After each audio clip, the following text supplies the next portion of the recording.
Hello sir. हाय।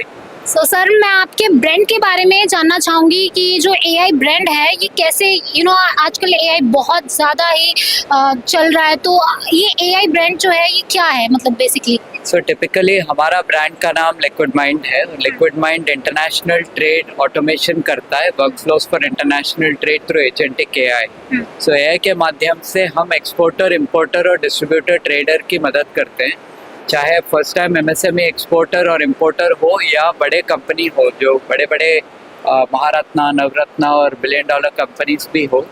तो इनके क्या होते हैं कि टिपिकली जो ट्रेड आज हो रहा है एक्सपोर्टर के और इंपोर्टर के यूज़ केस में, तो ये ज़्यादातर डॉक्यूमेंटेशन फ्लो में अटक जाते हैं। काफ़ी मर्जिंग मैचिंग होती है, एक्सट्रैक्शन होती है, ह्यूमन वर्क फ्लो होता है, उसको हम ऑटोमेट करते हैं एआई के माध्यम से। और उसके बाद होता है फंड्स फ्लो। तो ये डॉक्यूमेंटेशन फ्लो में ही काफ़ी इतने बड़े डॉक्यूमेंट्स रहते हैं और exporters don't trust importers, importers don't trust exporters. तो क्या होता है, बैंक्स आते हैं बीच में, तो लेटर ऑफ क्रेडिट करके ऐसे डॉक्यूमेंट्स रहते हैं जिनके हम प्रोसेसिंग में मदद करते हैं, एक्सट्रैक्शन वगैरह में, मैचिंग में।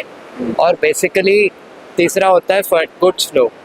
जो एक बार जो डॉक फ्लो हो गया, फंड्स फ्लो हो गया, तो गुड्स फ्लो में भी हम basically unified integration logistics platform के माध्यम से इंटीग्रेशन करते हैं। और ईआरपी सिस्टम जो एसएपी और जोहो जैसे रहते हैं, इनके साथ भी हम इंटीग्रेशन एजेंट्स, एआई एजेंट्स बनाते हैं। तो हमारे काफ़ी प्रोडक्ट्स हैं, जो ट्रेड गार्ड जो हमने बताया डॉक्यूमेंट फ्लो में, ट्रेड गार्ड एआई एक एआई एजेंट है, और पत्रम एआई है जो रेगुलेटरी कंप्लायंस चेक करता है। और ट्रेड गार्ड में हम ऑटोमेशन करते हैं largely for improving the productivity. तो लोगों का डिपेंडेंसी कम हो जाता है और ये बहुत स्केल करता है। तो जैसे एमएसएमई में इतने सारे डॉक्यूमेंट्स शायद रहेंगे नहीं, लेकिन बड़े बड़े कंपनी अगर आप देखें तो इनके काफ़ी ऐसे हज़ारों डॉक्यूमेंट आ जाते हैं, हज़ारों शिपमेंट रहते हैं महीने में, और इनके आर्मी ऑफ टीम्स रहते हैं, 100-200 लोग। और ये इन एआई एजेंट्स के माध्यम से इनका पूरा मतलब वर्कलोड ऑप्टिमाइज हो जाता है, प्रोडक्टिविटी इंप्रूव होता है, इतने लोगों की डिपेंडेंसी कम हो जाती है और एक्यूरेसी बहुत बढ़ जाता है। दूसरा रहता है स्मार्ट रेगुलेटरी कंप्लायंस चेक। चाहे फर्स्ट टाइम एक्सपोर्टर इंपोर्टर हो, क्या टैरिफ आज को आपने सुना होगा, इतना टैरिफ का गलाटा चलता ही रहता है।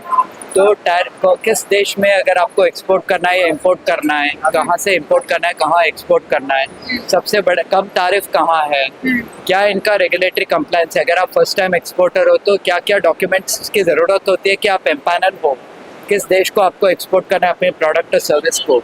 इन सब चीज़ों में हमारा पत्रम एआई एजेंट काम करता है।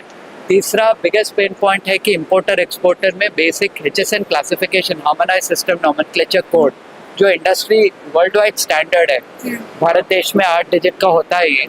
तो इसका अगर क्लासिफिकेशन गलत निकला, अगर आप इंपोर्टर हो तो गुड्स अटक जाता है कस्टम्स में, आप एक्सपोर्टर हो तो गुड्स अटक जाता है डिपार्चर पे, कस्टम्स में फिर से। तो इस प्रॉब्लम को हम सॉल्व करने की कोशिश करते हैं ऑटोमेशन में, HSN क्लासिफिकेशन के माध्यम से। तो ये हमारा तीसरा एजेंट है, और इंटीग्रेशन एजेंट्स। तो ये कुल मिला के पूरा एक सिस्टम बनाता है। आप यूपीआई तो मतलब आपकी तो जान पहचान होगी, आप दिन में काफ़ी बार आप इस्तेमाल भी करते होंगे। तो there is no such a thing as UPI for trade. इसको हम ऑटोमेट करते हैं। That's really the work of Liquid Mind AI. We automate workflows for international trade through agentic AI orchestrator. Sir ये जो आपकी company है ये मतलब कितने साल हो गए इस कंपनी को बनी? कंपनी तो मतलब 9.5 ईयर्स हो गया एग्जिस्टेंस में, लेकिन जो ट्रेड के फोकस जो हम कर रहे हैं अभी, और जो प्रोडक्ट्स हम बिल्ड कर रहे हैं, और जो customers across MSME all the way to large enterprise customers that we work with, ये 1.5 साल, रफली अबाउट 1.5 साल तो 2 साल से चल रहा है। तो कोई ऐसी आपको प्रॉब्लम आया हो, इशू कि अभी टेक्नोलॉजी में कितना ही प्रॉब्लम होता है और कितने कंपटीशन होता है, so how do you deal with that? देखिए क्या होता है, टेक्नोलॉजी पर से में इट्स एवर इवॉल्विंग। हमारे एआई के स्पेस में तो रोज़ दिन पर दिन मतलब टेक्नोलॉजी बढ़ ही रहा है, और इसका the level of automation is increasing day by day. And दूसरा होता है सॉवरेंटी। हमारे भारत देश में अभी हमारा भारत का डेटा भारत के अंदर, बॉर्डर्स के अंदर ही रहना चाहिए। ये हमारा भी एक अर्नेस्ट एफर्ट है कि हम जो सॉवरेन मॉडल्स और जो फ्रंटियर मॉडल्स, एआई मॉडल्स और रिट्रीवल ऑगमेंटेड जनरेशन जैसे टेक्नोलॉजीज इस्तेमाल करते हैं हमारे एजेंट्स को बिल्ड करने के लिए, जो भी हमारा डेटा रहता है, डेटा इज़ द मोट। जो डेटा का हमारा ये ओवरऑल जो LLM के ऊपर जो हार्नेस लेयर रहता है हमारा, डेटा के ऊपर जो काम करता है हमारा सिस्टम्स, इसको बहुत ज़रूरी है कि हम इसके सॉवरेंटी को पर ध्यान दें और इसके सॉवरेंटी को हम बचाएं, keeping it within the Bharat का borders. So that is one core aspect, basically safe as we call it in the world of AI, secure, accountability and responsible AI, and that we pay a lot of emphasis. मतलब हम उस पर बहुत ध्यान देते हैं कि हम इस चीज़ के ऊपर बहुत फोकस करें कि how do we keep our India data for our data exporters and importers within the borders of India. Thank you. Bharat Mandapam में आके पता चला कि कैसे स्मॉल बिजनेसेस, MSMEs और जो छोटे ट्रेडर्स हैं वो कैसे यहाँ पर आके फ्लरिश कर रहे हैं, वो अपने ब्रांड के बारे में बता रहे हैं और उन्हें बहुत एक्सपीरियंस करने को भी मिल रहा है. और जो वोकल फॉर लोकल जो स्लोगन है हमारे इंडिया का, जो हमारे प्रधानमंत्री मोदी जी ने दिया था, वो असल में यहाँ पर आके सच में दिख रहा है. और यहाँ पर आकर जो लोग एक्सपीरियंस कर रहे हैं, जो असल में ग्रोथ हो रही है, वो दिख रही है.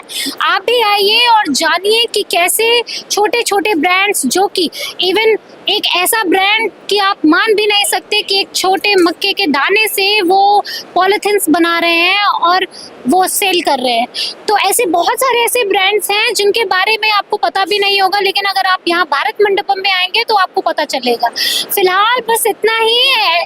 ऐसी और खबरों के लिए देखते रहिए RM न्यूज़. मैं हूँ सेज.